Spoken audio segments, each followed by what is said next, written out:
Buenas noches, muy buenas noches, bienvenidos y bienvenidas. Aquí estamos una vez más.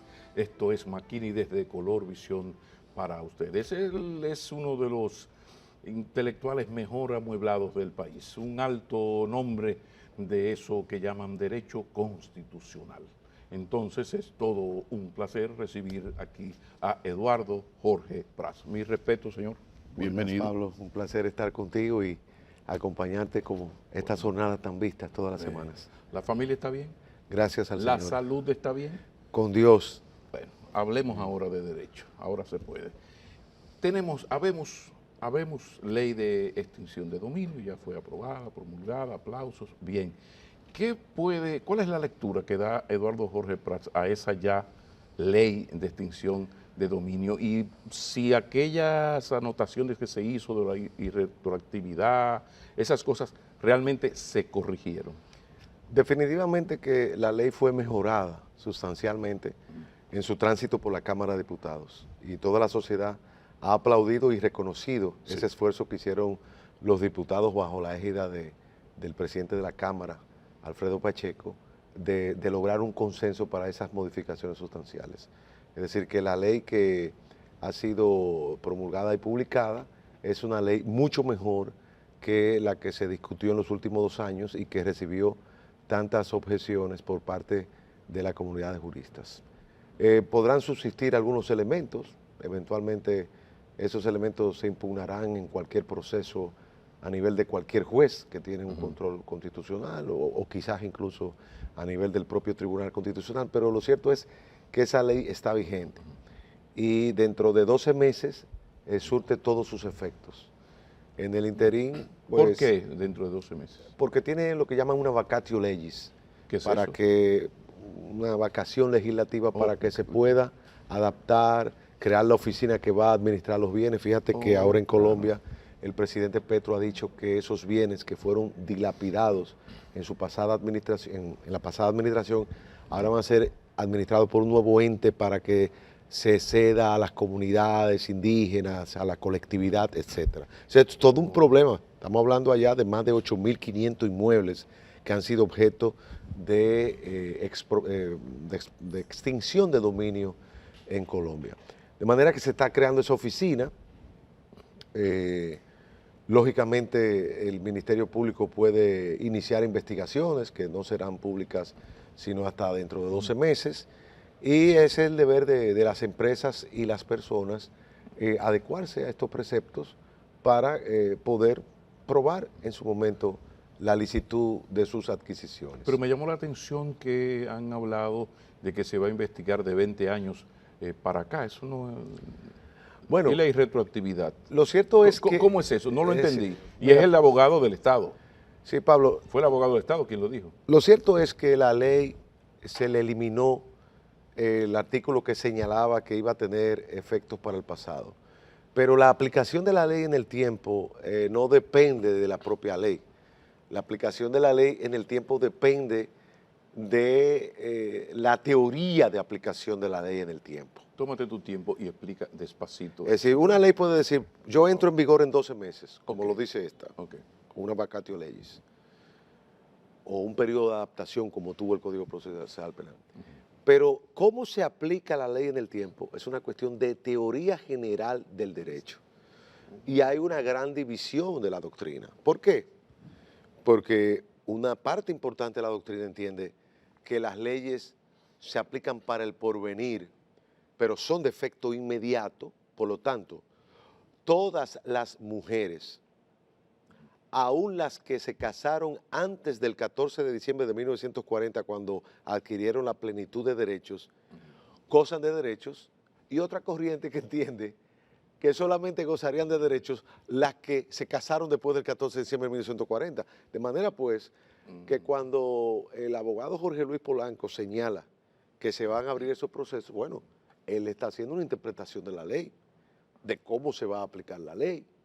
Tendrán los tribunales que determinar si ahí hay retroactividad o si hay retrospectividad, lo que yo he llamado retroactividad auténtica o retroactividad impropia. Es decir, es un tema de aplicación de la ley en el tiempo. Es como los médicos que pueden tener una teoría diferente de la función cardíaca y va a depender lo que es, porque en Colombia se ha distinguido claramente entre retroactividad y retrospectividad. Es decir, para ponértelo simple, la ley se aplica inmediatamente, incluso para aquellos bienes que se adquirieron con anterioridad a su entrada en vigor, y si la adquisición fue ilícita conforme a la ley que estaba vigente hace 20 años, esa ley cae bajo la extinción de dominio, esos bienes caen bajo la extinción de dominio. Y otros que dicen, no, es todo a partir de ahora. Entonces, eso va a ser un elemento contencioso y litigioso que tendrá que determinarse eventualmente. Y fácilmente llega al Tribunal Constitucional, fácilmente. Sí, pero yo creo que lo más importante de esta ley no es el tema de la retroactividad, lo más importante de esta ley es que hay un proceso de extinción del derecho de propiedad sobre bienes que se suponen de adquisición ilícita antes de que una sentencia penal definitiva e irrevocable haya constatado una ilicitud. Ese es el problema de la extinción de dominio como proceso. Una especie como de presunción de culpabilidad. En vez de lo de inocencia, presunción de culpabilidad. Algo así. Especie de presunción de ilicitud, aunque la ley se cuidó de señalar que el Ministerio Público debía probar. Nosotros insistíamos que el proceso de extinción de dominio fuese luego de que hubiese una sentencia penal definitiva y irrevocable, porque lo que ha pasado en Colombia y otros países es que luego de que se extingue el derecho de propiedad, el juez penal descarga y la sentencia es confirmada, pero ya perdiste los bienes. Entonces lo que te dice la doctrina es, demanda en responsabilidad patrimonial al Estado por haber perdido tu casa, tus vehículos, tus empresas, o sea, entonces ese es el tema que nos preocupaba a todos. Por eso yo decía, una operación jurídica de esta naturaleza debería ser solamente para los delitos que señala la Constitución, narcotráfico, corrupción, pero hacer una lista de 35 ilícitos, donde aparece incluso hasta la estafa agravada que involucra a dos privados, eso son la gente se ha concentrado en la retroactividad. El tema es en la naturaleza del proceso. Lógicamente ya la ley está ahí. Nos han aplaudido a nivel internacional por la ley. Ahora, como ciudadanos y empresas, hay que adaptarse a esa ley. Hay que adoptar programas de cumplimiento penal en las empresas, tendentes a que en un momento de que se abra un proceso, pues se pueda probar de que se ha tomado la debida diligencia y eso servirá como circunstancia atenuante o eximente de responsabilidad penal, porque viene un código penal que establece los principios generales de la responsabilidad de las personas morales, ahora que se han hecho imputaciones y que se han hecho vinculaciones de empresas y de reconocidas familias. Hay que adecuarse ya a la ley está ahí.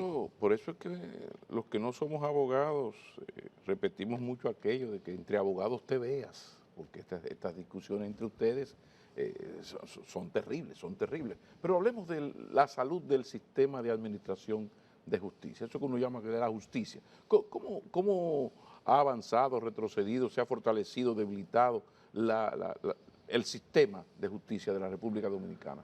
¿Cómo lo ves? Frente a la justicia de Severino, la justicia de Balaguer, esta es la mejor justicia que hemos tenido en nuestra historia republicana. Nosotros desde el año 1994 hemos trabajado sostenidamente para un poder judicial independiente y más eficiente. En eso nos pusimos de acuerdo todos los partidos y toda la sociedad, tanto el Estado, los partidos como la sociedad civil, para trabajar por una justicia independiente. Y estamos viendo los frutos. Lógicamente, falta mucho por hacer, pero estamos mucho mejor que antes. Tenemos mejores jueces, mejor preparados, más capacitados y mejor pagados. Tenemos un poder judicial con más recursos, con sistemas y modelos eficientes de trabajo. Antes eso no lo teníamos. Tenemos un Ministerio Público mucho mejor que el que teníamos hace 30, 20 años. Pero falta mucho, faltan más recursos humanos y materiales.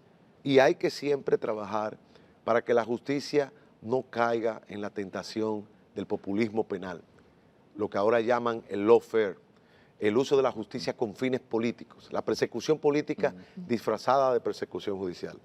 Y eso tiene que ser un compromiso también de toda la sociedad, de la prensa. La tentación y el peligro existen. Están ahí, están latentes, porque la prisión preventiva, que según la Constitución debe ser una medida de coerción excepcional, esa es la regla. ¿Por qué se ha institucionalizado eso? Porque los jueces O sea, dicen que nadie pierde su puesto por mandar presos. Nadie pierde su puesto por mandar presos. Porque la gente está casada con la idea de que una persona por el hecho solo de ser acusada tiene que estar preso.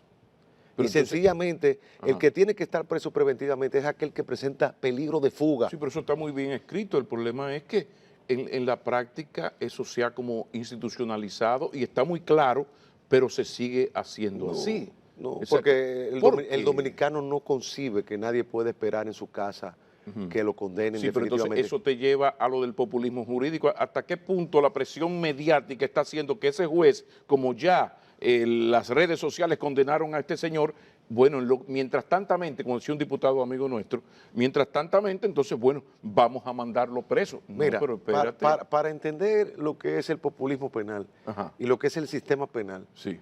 nosotros tenemos que abandonar la idea de aparatos represivos del Estado. Luis Althusser lo estableció claramente cuando hablaba de los aparatos ideológicos del Estado y decía, no confundamos los aparatos ideológicos del Estado con los mecanismos represivos del Estado. Ese es un aparato ideológico, pero el sistema penal está compuesto por los jueces, por el Ministerio Público, por la policía, por el sistema carcelario, por la prensa, por la iglesia, por la opinión pública. Es un aparato ideológico represivo. Claro. Que tiene como sus clientes habituales a los pobres, a los negros, a los feos y a los funcionarios corruptos.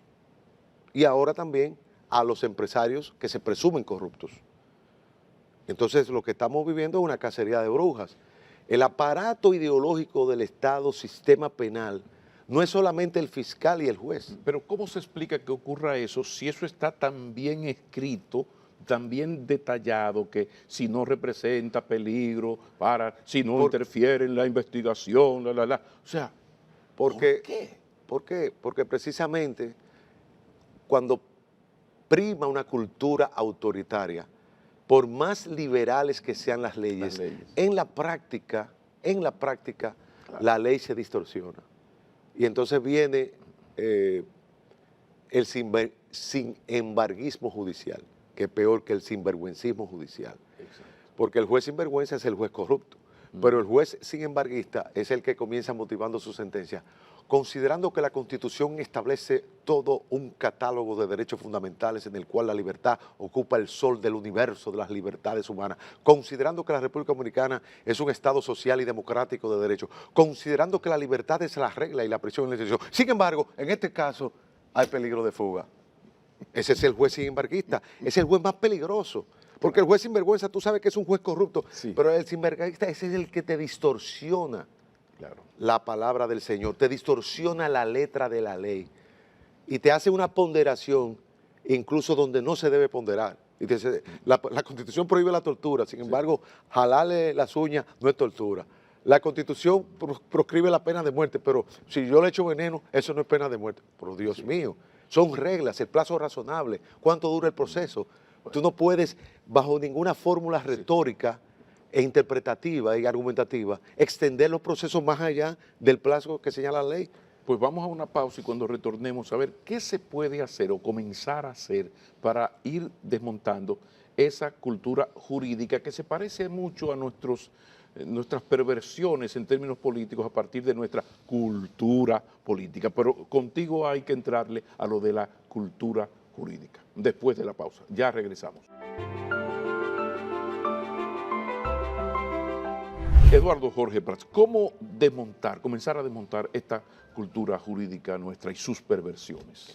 Lo primero es que hay que distinguir que hay una cultura popular y una cultura legal. Y no siempre la cultura popular está compaginada con la cultura legal, porque el conocimiento jurídico es un conocimiento experto.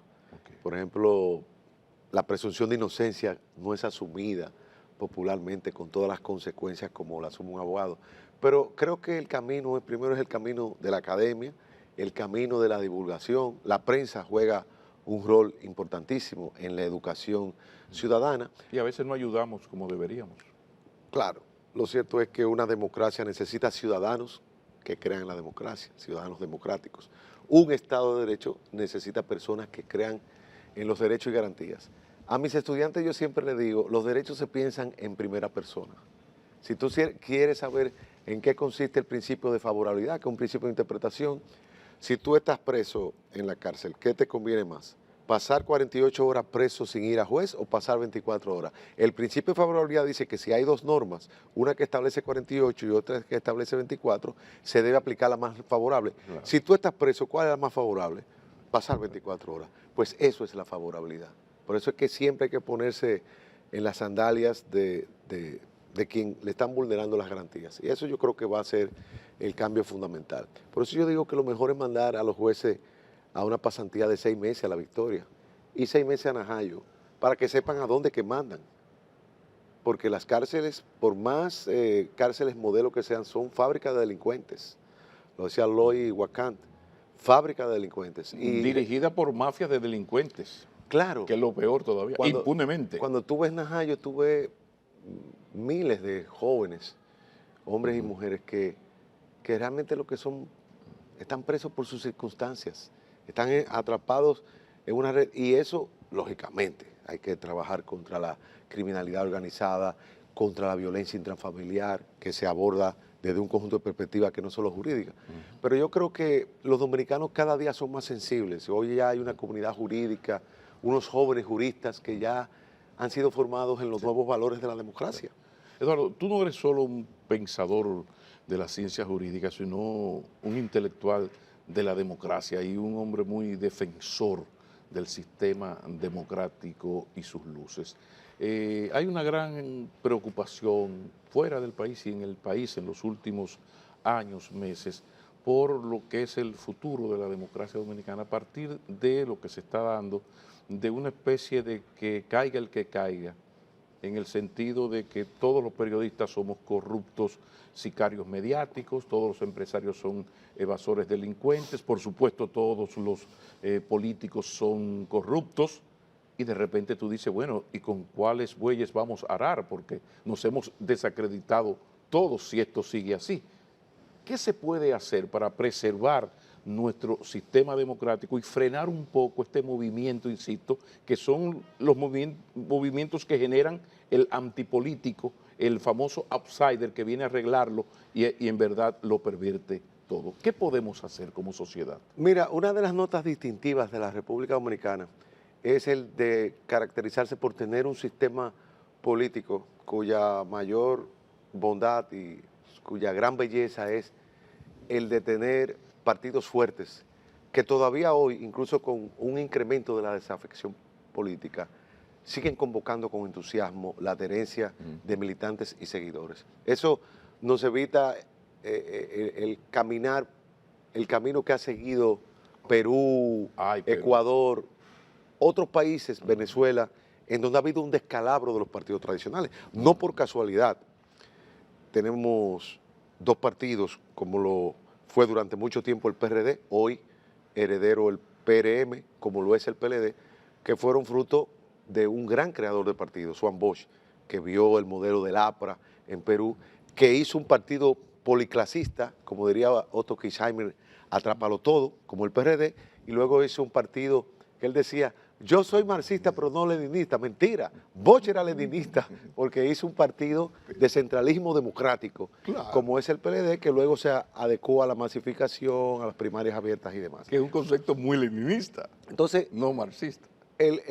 Para que haya democracia tienen que haber partidos, y para que haya democracia tiene que haber democracia electoral, competencia electoral, y eso es una competencia entre élites partidarias, por eso tienen que haber partidos fuertes. Y lo que ha habido en los últimos años es el crecimiento de un ánimo antipolítico en unas nuevas élites, que son las que permean las redes sociales. Es la política de la antipolítica, porque no hay posición más política, decía Carl Schmitt, que aquel que pretende ser antipolítico, claro, o apolítico. Total. Entonces, realmente yo creo que el gran reto dominicano es, en el caso de los partidos, el de su modernización y mayor democratización. En el caso del sistema electoral, la promoción de una mayor participación y de una democracia que no se agote en el momento electoral, sino que implique también la participación ciudadana en otros espacios. Y en el caso de las élites económicas, la gran reforma del sector privado hacia la transparencia, que es lo que se ha caminado en los últimos 20 años con los sistemas de buen gobierno, con los sistemas de compliance al interior de las empresas, que también son garantes de derechos fundamentales a su interior y también irradian hacia la sociedad Pero tú sientes esa que buena gobernanza. el sector empresarial ha ido delante del sector político adaptando, en esto de adaptarse a los tiempos. Nosotros hemos pasado 25 años trabajando y hablando sobre reforma del Estado. Ya llegó el momento de la reforma del sector privado. Se tiene una nueva ley de sociedades comerciales donde se incrementan los niveles de responsabilidad de los directores frente a los accionistas, los niveles de transparencia. Luego vino toda la ola de buena gobernanza y compliance en los sectores financieros, que experimentan cada día una necesidad creciente de mayor transparencia. Son exigencias de los calificadores internacionales, de la agencia de rating, de los bancos corresponsales, de los bancos locales. Hoy tenemos un sistema bancario mucho más fuerte, solvente y líquido que hace 20 años, luego de la crisis del 2003, que aprobamos una ley monetaria y financiera que cumple 20 años en diciembre de este 2022, que es una ley que adopta todas las normas prudenciales de Basilea y que ha permitido construir precisamente el sistema monetario y financiero que tenemos ahora. Hemos avanzado, pero falta mucho. Pero precisamente por eso, después de la pausa, vamos a seguir hablando de esto, porque ¿dónde está el meollo de la cuestión? Es que hay que evitar, así como ese sistema financiero funciona y funciona muy bien solo después de la crisis del 2003. Caramba, ¿podemos mejorar en lo político y en lo empresarial sin una crisis estilo 2003? Esa es una buena pregunta para que la responda después de la pausa. Ya regresamos.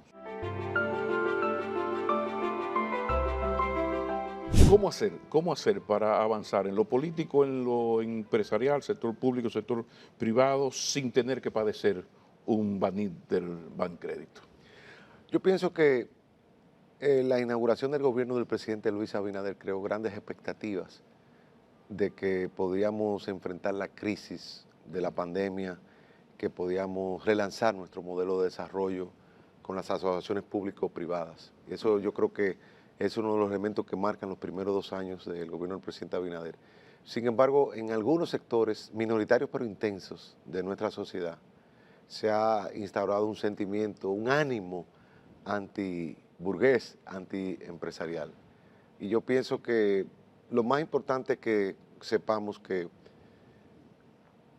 la gran belleza y la gran bondad de la República Dominicana no es solamente su sistema político, con todas sus imperfecciones, sino también un empresariado dinámico y activo, comprometido con el país, con inversiones con el país, que no ha emigrado y que crea empleos.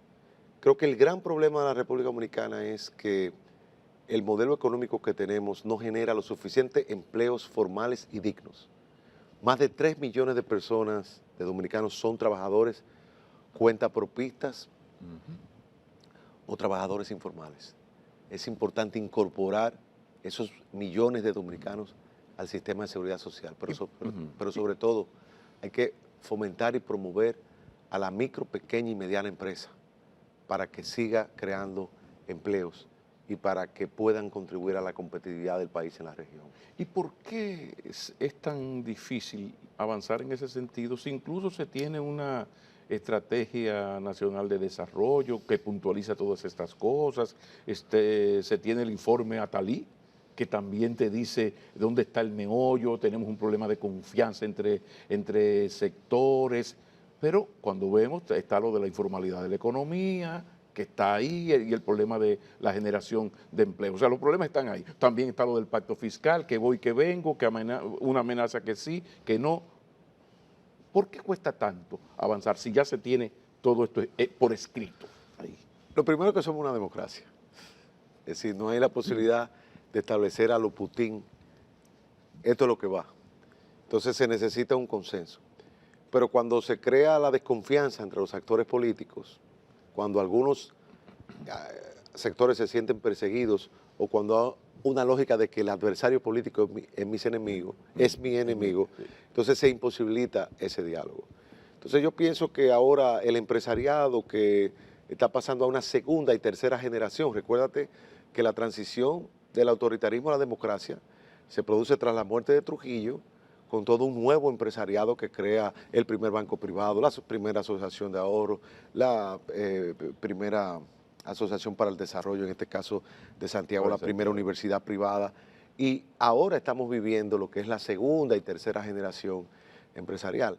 Esa élite empresarial, lo que la caracteriza, contrario a otros países y otras burguesías, es que siempre mira hacia adentro, siempre invierte en su país, incluso es tímida para invertir fuera del país, porque todos sus huevos lo ha puesto en la canasta dominicana. Eso es bueno, porque ese problema que tiene Haití, que es un estado fallido, nosotros somos un estado fallando, pero Haití es un estado fallido, es precisamente que esa clase empresarial, esa burguesía, no mira hacia Puerto Príncipe, vive en Miami, produce en Miami.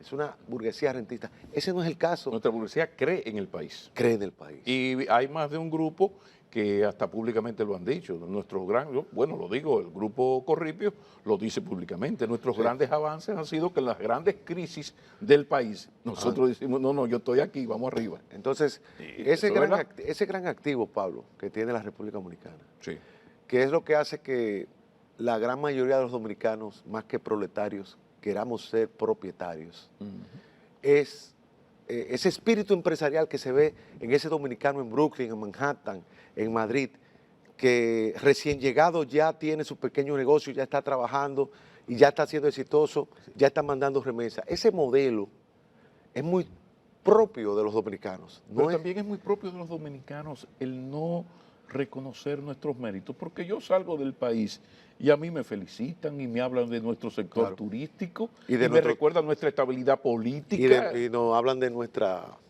simpatía, de nuestra afabilidad. Sí, la gente, declaración de amor. Antonio Salud decía que ese era el complejo de la subestimación de lo nuestro. O sea, ¿tú crees que sí que nosotros arrastramos un problema de autoestima, de infravalorarnos frente a lo externo? Por un lado. Por otro lado, somos narcisistas, porque entendemos que lo que pasa aquí no pasa en ninguna otra parte del mundo. Pero creo que hay algo que caracteriza al dominicano. El dominicano no quiere vivir del Estado. El dominicano sabe que todos los días tiene que levantarse a buscársela, porque no ha tenido nunca un sistema de seguridad social, que apenas ahora los que pertenecen a la élite de los asalariados que se le descuenta por nómina, impuestos y seguridad social, que es la mitad de la población laboral del país. Por eso que yo digo que la gran revolución marxista es incorporar esos 4 millones de dominicanos que no están en el sistema al sistema. Pero contribuyendo, no pero que tienen una capacidad contributiva incluso mayor que el asalariado formal. Claro. Cualquier vendedor de frutas de la calle produce más que un trabajador asalariado formal y hasta manda a sus hijos a la universidad. Más del 90% de la gente que trabaja aquí formalmente no llega a los 40,000 pesos. Sin embargo, 90 y pico los cuentapropistas y los trabajadores informales generan más, pero hay otros problemas. No están en el sistema, ni de salud, ni de pensiones. Y no tienen acceso a la propiedad. Por eso lo importante es la titulación de la propiedad. Por eso yo digo que el dominicano no quiere ser proletario, el dominicano quiere ser propietario. Y la República Dominicana, salvo el este y los grandes hatos, siempre ha sido la república del minifundio, de la pequeña propiedad, del conuco, de lo comido, que es lo comido por lo servido. Por lo servido. Es decir, eso es lo que nos caracteriza a los dominicanos y lo que nos hace atípicos incluso en las Antillas Mayores. Sí, pero también eso incide mucho en la bendita corrupción, en el sentido de que cuando tú no tienes nada para el otoño, sino que tú vives en el día, lo comido por lo servido, y se te meten esos 65 años, si tú ves el otoño, ahí viene la maldición, que llegues a viejo, pobre y sin casa. Terrible. Terrible. Claro. Y el acceso a la propiedad titulada, es clave también para el acceso al crédito. Una de las cosas que a mí me sorprende es que los bancos exijan un conjunto de condiciones para tú abrir una cuenta bancaria. El tener una cuenta bancaria es un derecho fundamental. Tú no tienes que probar que tú tienes ingresos, tú abres tu cuenta y si llega dinero lo depositas y si no hay, no. Claro.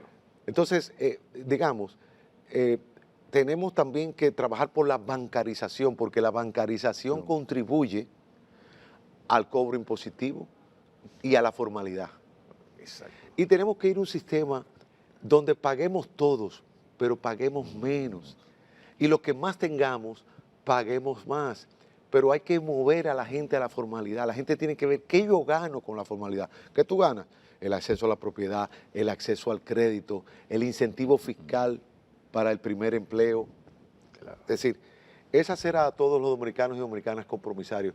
Por eso cuando la gente dice, yo estoy en contra de los empresarios, pero es que todos somos empresarios, Pablo. Sí. Todos, desde el motoconchista hasta el periodista, todos somos. Claro. Todos somos. Nuestra propia seguridad social lo somos todos nosotros. Bueno, hay un dato que es bueno recordar, más del 90% de los empleos formales del país son de pequeñas, medianas y microempresas. La gente piensa en los grandes grupos corporativos. Y manejadas por mujeres. Bueno, además. Mujeres solas. Mujeres solas, sí. Porque ese es otro tema, que es la equidad de género, que es uno de los ejes fundamentales, por ejemplo, de lo que tú llamas la estrategia de desarrollo, pero también de lo que está tratando de ejecutar ahora mismo el Ministerio de Economía desde hace 2 años. Es decir, una política económica orientada hacia los sectores más vulnerables y hacia las mujeres. Nos vamos a la pausa y tenemos que hablar no del ministerio, pero sí del ministro de Economía. Ya regresamos. Dije, Eduardo, que no íbamos a hablar del ministerio, pero sí del ministro, porque el ministro Pavel Issa, de Economía, subió un tuit muy humano y muy responsable, donde hablaba que desde el odio no se construye nada, que no se puede intentar amar a un país desde el odio al otro. Esto ha causado un mare magnum de condenas y de insultos contra Pavel Issa, lo que nos lleva al grave problema que tenemos los dominicanos con nuestra migración y nuestra relación con Haití, de cuya mano de obra depende ya en gran medida la economía dominicana. Es un drama serio.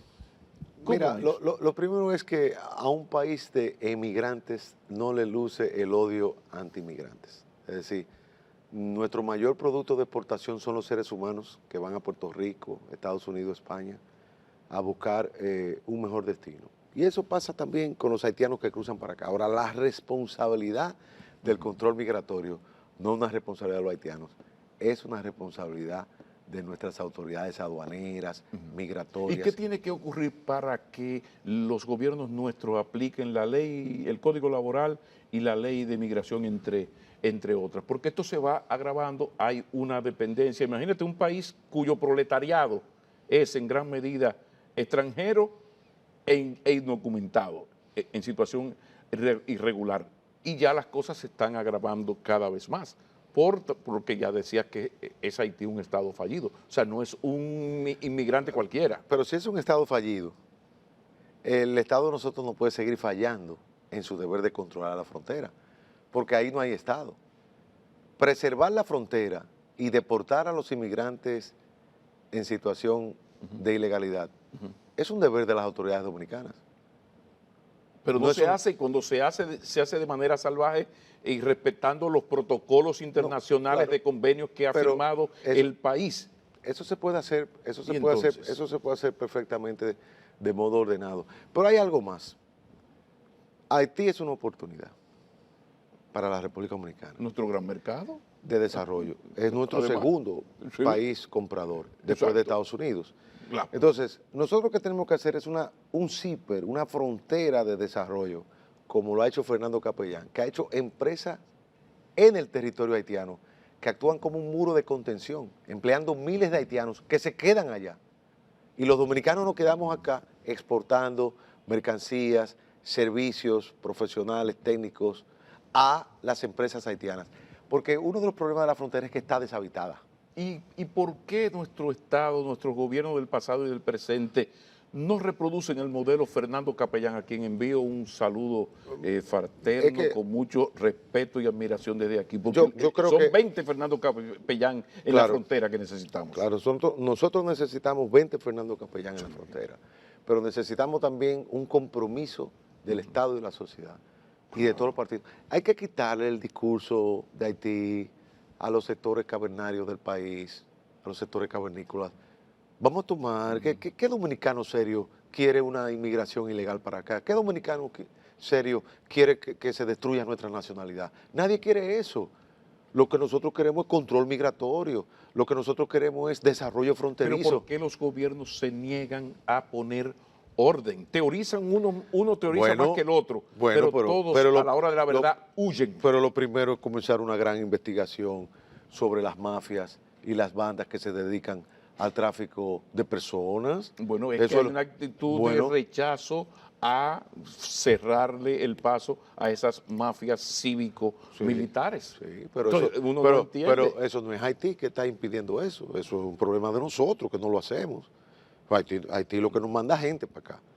Pero que esa gente entran con el apoyo y la complicidad de los dominicanos. Por ejemplo, el tema de las parturientas, que la traen en tours. ¿Cómo es posible que la seguridad del Estado no haya podido averiguar quiénes son los que están en eso? Mientras tanto, entran justo por pecadores, porque ahí está la esposa, la compañera del trabajador haitiano que construye este país. Pero entonces, por eso que es importante que todo el que entre al territorio dominicano entre en situación de regularidad. Porque incluso con la posibilidad de trabajo temporal aquí, que lo ha existido siempre, desde Trujillo hasta Balaguer, entraban con un permiso temporal. Es mejor tú tener a la gente registrada, a los extranjeros que nos visitan, por el tiempo que haya, y que puedan regresar. Pueden hasta, en el caso de la frontera, van y vienen. Y eso es van más... y vienen. Es más... es transparente porque realmente todas las fronteras son porosas. Pero además también hay un asunto, un elemento que hay que destacar, y es el grave problema de que los haitianos, por no tienen ni siquiera un Estado que le dé una cédula de identidad, que es lo que agrava el problema. Hay otro problema. El informe de la OEA reconoce que la gran culpabilidad de la situación haitiana la tienen los haitianos y la comunidad internacional. Incluso no hay capacidad instalada en Haití para manejar la ayuda internacional. Entonces, ¿qué es lo que esto significa? Lo que significa para los dominicanos, que somos los más interesados en que se preserve nuestra nacionalidad, nuestro Estado y nuestro desarrollo, es nosotros asegurar cumplir las leyes en territorio dominicano y asegurar lo que es una misión constitucional, que es el desarrollo social, económico y cultural de la frontera, que incluso debe tener un tratamiento impositivo especial para que haya desarrollo y para parar la migración hacia los grandes polos urbanos de Santo Domingo, Santiago y San Cristóbal. De eso es que se trata. Por eso yo hablo de oportunidad, porque ahora mismo el problema de la migración, y yo no soy economista, pero ha habido un decrecimiento del salario real de los dominicanos. Los dominicanos ganamos menos de lo que ganábamos hace 20 años. Entonces, el modelo ha crecido sobre la base de salarios bajos. La competencia se da en base a eso. Entonces, tenemos que construir un modelo económico que premie la innovación, la productividad del trabajador y que vayamos hacia salarios reales más altos. Eso, de algún modo, va a mover a los dominicanos a puestos de trabajo que actualmente son ocupados por inmigrantes. Y para terminar con tu tema, se trata también de que todas esas leyes que tenemos sean aplicadas y que mejoren nuestra cultura, también la jurídica. Para pasar del cumplimiento al cumplimiento. Muchísimas gracias. Gracias a ti, Pablo. Eduardo Jorge Prats nos ha acompañado.